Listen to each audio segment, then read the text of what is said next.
Since the release of the original Five Nights at Freddy's in 2014, the concept of mascot horror video games had emerged from the depths like some kind of vengeful spirit, with dozens of properties attempting to capitalize on the trend. Bendy and the Ink Machine, Poppy Playtime, Hello Neighbor, Garden of Banban, Amanda the Adventurer, Tattletale, Sparky Marky, Shipwreck 64. Just take a cute and kid-friendly looking concept and turn it into a twisted nightmare that murders people, and you've got yourself a new trendy horror game sensation. But one seems to have gone under the radar and doesn't seem to get the attention I think it deserves, at least compared to the other aforementioned mascot horror games. But maybe that's because this game isn't necessarily a horror game in the traditional sense, nor do I think it really counts as a mascot horror, but I'm getting ahead of myself.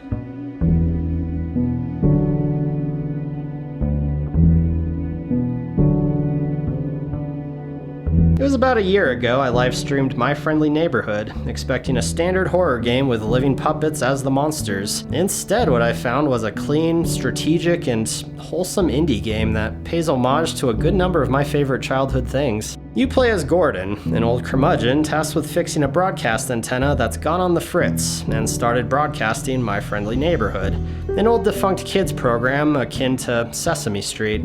But you soon realize that the studio may not have anyone in it, but that doesn't necessarily mean it isn't occupied. I am Ricky the Sock. Your television will never be the same. Hold on, did you say disconnect the antenna? Yes? Oh my, no. You mustn't do that. That would be a catastrophe. It's broadcasting over the news. The news? No, trust me. The antenna is just fine as it is. Doesn't need any disconnecting. And Gordon has to make his way through the elaborate studio grounds and jump through hoops to get to the antenna. Gee, I wonder how you get to the sewers. Meanwhile, appreciating the subtle and not so subtle references to Muppet movies. No, really, almost every major motion picture featuring Muppets is represented through these movie posters scattered about, and it's so cool. I love that kind of crap. The Great Muppet Caper, Muppet Christmas Carol, The Dark Crystal, Muppet Treasure Island. You know, just the greatest movie in existence. Though this one did take me a hot minute to figure out. It's Labyrinth. Yeah, I almost forgot that was a Jim Henson movie. Well, if that's the case, why isn't there a poster representing Little Shop of Horrors? That was a Jim Henson movie, even though it only had one Muppet in it. But if the loving nod to your childhood wasn't enough, the game itself plays very much like an old Resident Evil, complete with door transitions, safe rooms with chill music, puzzles, a limited inventory, and a limit on how often you can save even. And it's got a horde mode a la Resident Evil 4 and 5, which is a badass little addition in and of itself. It's appropriately nerve-wracking and hectic, though I feel like Junebug's loadout is pretty much cheat mode. She gets a Gatling gun with unlimited ammo. Everyone else you have to run around in a panic to purchase the ammo. Yeah, kinda makes things stupid easy. The chicken who moves too fast and can only toss grenades, however.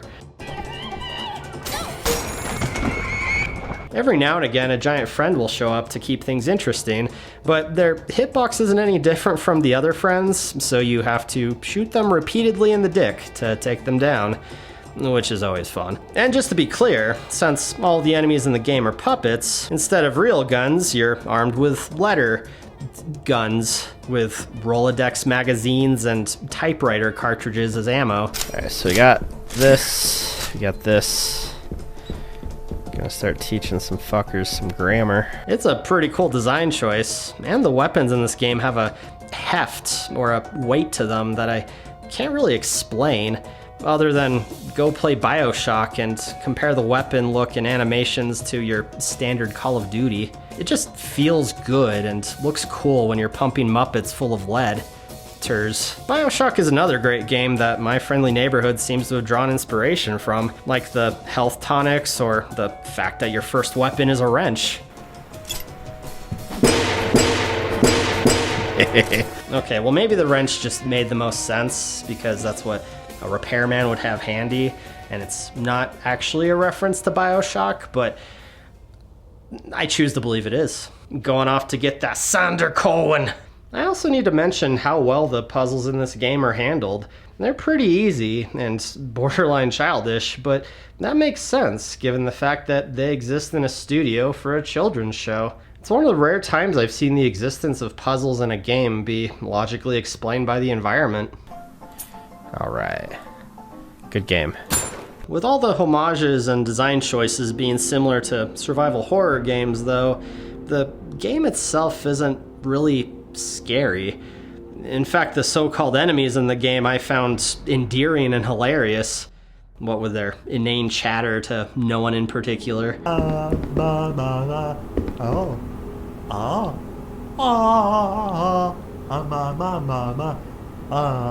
But just because it isn't a scary game doesn't mean it can't cause tension at times. And it's kind of like how I feel about Resident Evil 4 nowadays as a horror game. Yeah, we're going to be going back to Resident Evil 4 a lot in this video. That game can be gory and creepy at times, but where the real scares come from are the situations you're placed into and the quick thinking and resource management that's involved. Do I have enough ammo? When will I come across more herbs? What will I do if there's more enemies after this? And that's the way it feels playing My Friendly Neighborhood. There's a genuine sense of dread in entering the next room and not being prepared for it. This is especially stressful on the harder difficulties, though I think the only difference is the amount of ammo each friend needs to take down. Oh man, and I almost forgot, there's an added element to the resource management with the duct tape. It isn't enough just to shoot letters at the puppets. If you leave an area and come back, they'll be up and ready to be your pen pal again. Get it? Pen pal, because you give them letters. Yes. Anyway, you have to consider whether or not it's worth duct taping a downed puppet in order to prevent from using up too much ammo, or if you just happen to backtrack at any point. But duct tape itself is a limited commodity, so you really have to consider about when and where it would be most useful. It works similar to burning the corpses with matches in The Evil Within to prevent them from potentially coming back to life, which, you guessed it, was a game made by Shinji Mikami, who also worked on Resident Evil 4. So really the tension and the fear from this game mainly comes from the resource management and exploring the studio, not wanting to be caught with your pants down. That being said, there are parts in the game that did hit me in the same way a horror game would. The dogs in the park got me pretty good with their fast and awkward movement, and the build-up for Ray when you're told by Ricky, Unrelated, how do you feel about blunt force head trauma? What is it this time? Well, Ray, of course. He's the best sort of monster janitor thing. But he's a little obsessed with, organic maintenance.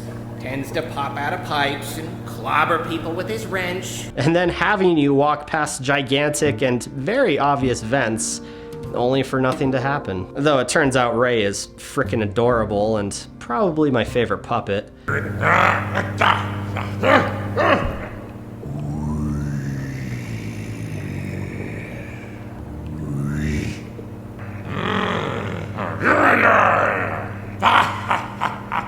He's like a mix of Oscar the Grouch and Cookie Monster. Arguably the best two Sesame Street characters, I mean, come on. Pearl also kind of freaks me out, but I'm not sure why, really. What the fuck? Is that Pearl? I think it's mostly her size and unpredictable patrol route. The whole time I was paranoid about turning a corner and her being right on top of me. Apparently she's blind though, like literally. In my first playthrough I found her eyes, and it took me almost the entire playthrough to realize what they were. Oh man, the worst scare I got from the game though is this guy, who I think is officially named Curtain Call. Goblet, or whatever your name is. That is not Goblet. What's that shooting? What the fuck is going on? He shows up without any warning, is frickin' gigantic, and serves no real purpose before disappearing. What's worse is, that's the one and only time I think you actually see this thing. So I spent the rest of the game waiting for it to show up again at any moment. So the game does have its moments where it can genuinely creep you out, but it's more of an afterthought to the story and characters, who I think are more important to the game overall. But before we dive into all of that, I have to ask, who wants some spoilers?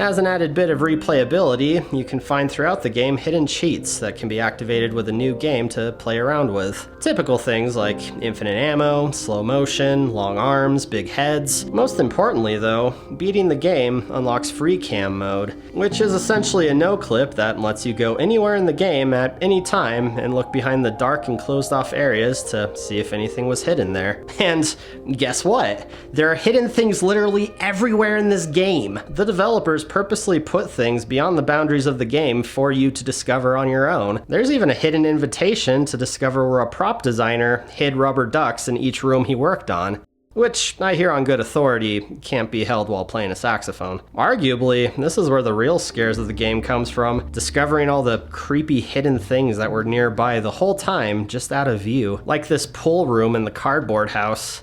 I really like this area, by the way. It reminds me of dreams I had as a kid. But in this section, there's this room with a fake pool that has no real purpose. It doesn't have any items in it, and you can easily circumvent it by just going another direction. What it does have is this creepy ambiance with the sound of unseen children playing in the pool.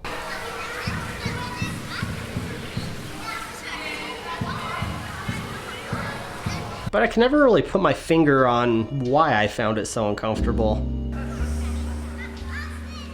Oh, yeah, that's probably why. The game has so many secrets hidden inside it, I kinda hate myself for looking up how to find half of them. But I mean, I would be doing myself a disservice if I didn't look up how to get to the Treasure Island set. Take a cruise, you said! Huh? See the world, you said! Now here we are stuck on the front of this stupid ship! Well, it could be worse! We could be stuck in the audience! See, there's this out-of-place room in the game that I've dubbed the Mist Room, which contains a symbol puzzle and a combination safe. The combination safe solution is found with the various film reels you find and can play at the theater. Spooky puppet. No. A film reel? Oh god, the plot thickens. One is titled Heist, and looky, there's a very obvious safe combination being shown. But apparently, if you play a certain film reel, some depressing art film crap that draws the attention of this monster, Goblet. What?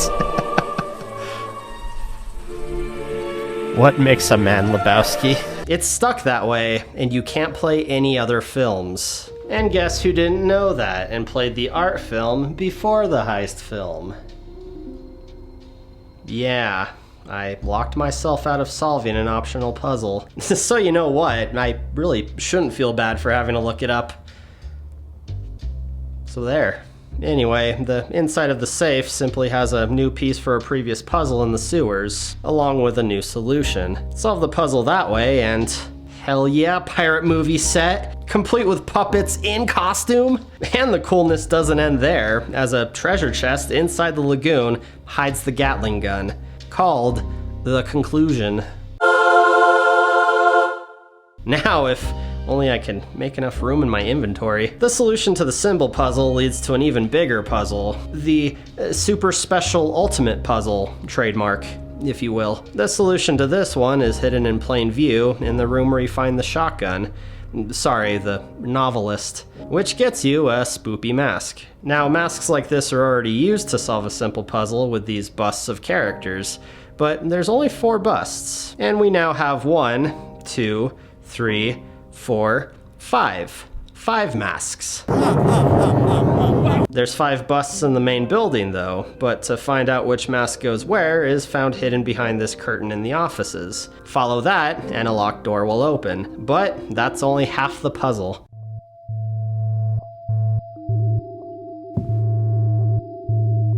The numbers on this machine are actually a hint, meant to point you towards the release dates the trailers for the game came out on YouTube. No, really. But I will give them this. The only other thing in that room is this painting, which kind of looks like their YouTube logo. So I guess you're given kind of a hint. Yeah, in each of these trailers there's a hidden object with a letter or number used to solve the puzzle. Though one of them I don't know how people figured it out. Like, what the hell is that?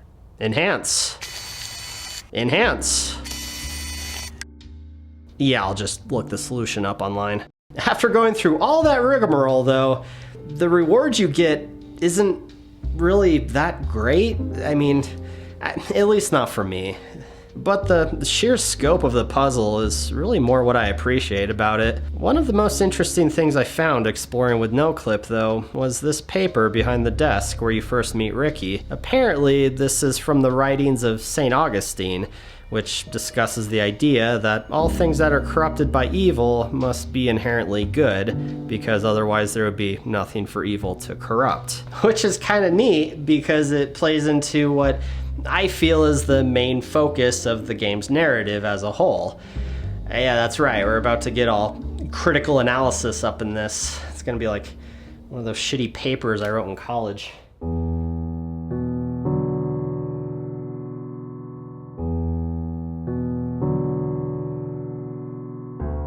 Throughout the game, hidden behind the silly facade and creepy moments, is this message of television being a source of cynicism in the world. Gordon is a military veteran of a non-specified war. Surprised you're not a detective. They're always bashing down doors and brandishing guns. Or maybe a GI. Give you a chance to rampage through some small defenseless... Don't say that, Ricky. Say what? Don't talk about the war. Why not? Just saying. Seems like exactly the sort of place you... Though throughout the game, it's slightly implied that it's meant to be the Vietnam War, which makes sense given the subject matter because Vietnam was colloquially known as the first televised war. That war was still going strong in 1969, and what famous show came out in 69? Sorry, I'm immature. It seems like it would be such a unnerving juxtaposition to live during that time and have news coverage of a massive and bloody war going on around the same time as this.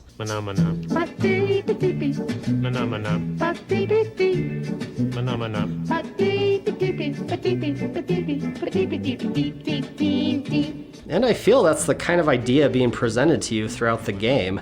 This idea of a world outside being this horrible and unforgiving place, and how a show like My Friendly Neighborhood doesn't belong in the eyes of the viewers who've become nihilists from being bombarded by horrible things they've seen on television. Like this note written by a mother complaining about a message from the show trying to teach kids to be sympathetic and kind to others, arguing that such ideas will only lead to her kid being reckless with their own well-being.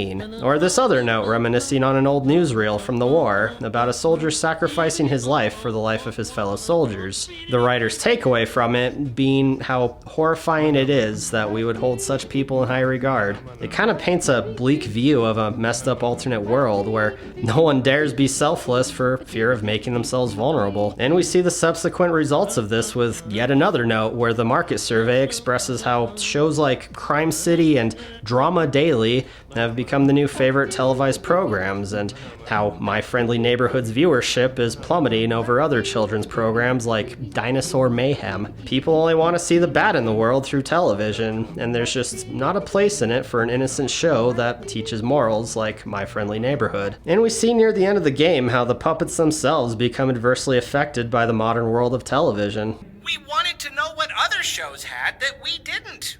We'd never been allowed to watch television before, but after we got canceled, no one was around to stop us. Okay.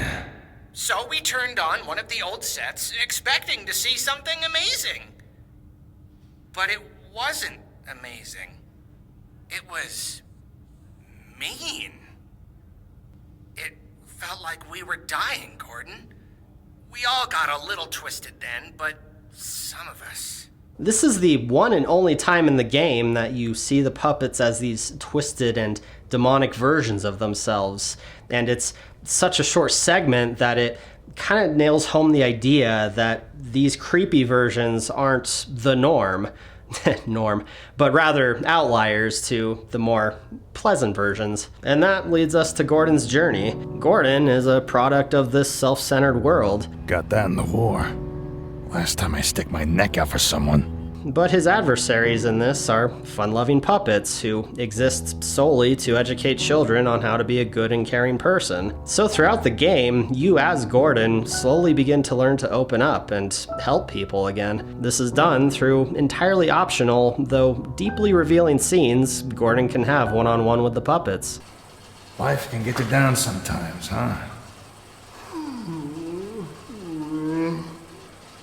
First time I ever saw a movie as a kid, there was this scene of a man riding into this big, blazing sunset, and I remember when it came up, it just caught me.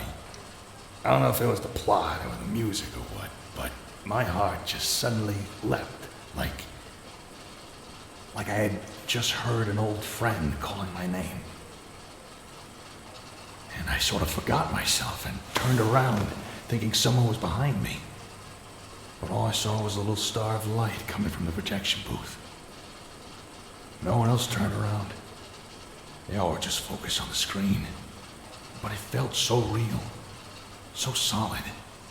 He helps them and sympathizes with them, and when I first discovered this, it took me completely by surprise by just how wholesome and sincere it all felt. Again, this all goes back to the idea of a product of the dark world outside slowly becoming more human thanks to the characters from a children's show. This idea that he's been corrupted, but only because he is inherently good.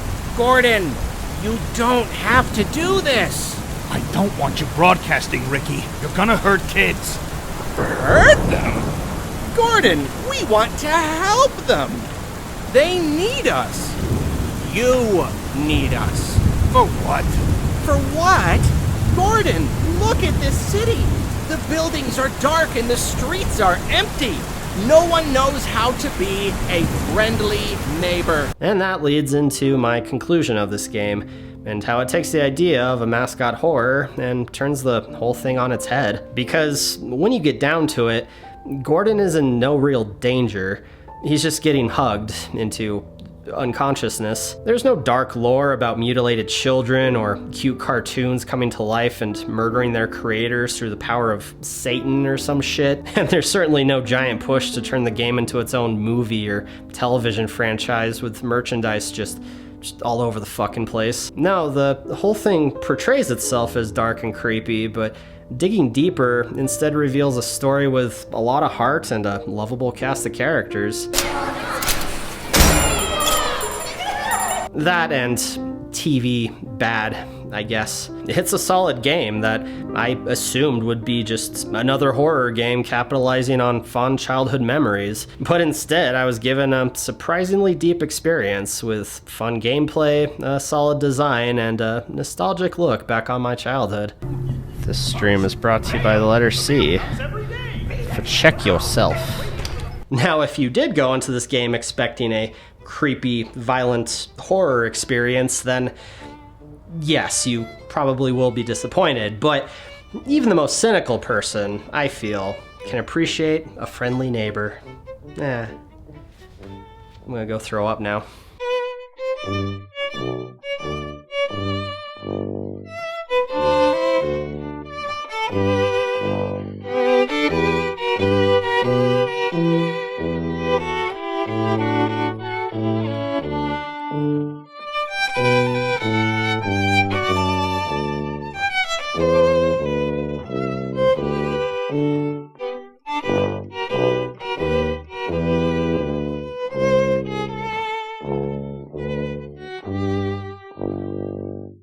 Was very good. Oh. What happened? Well, for sure it was good.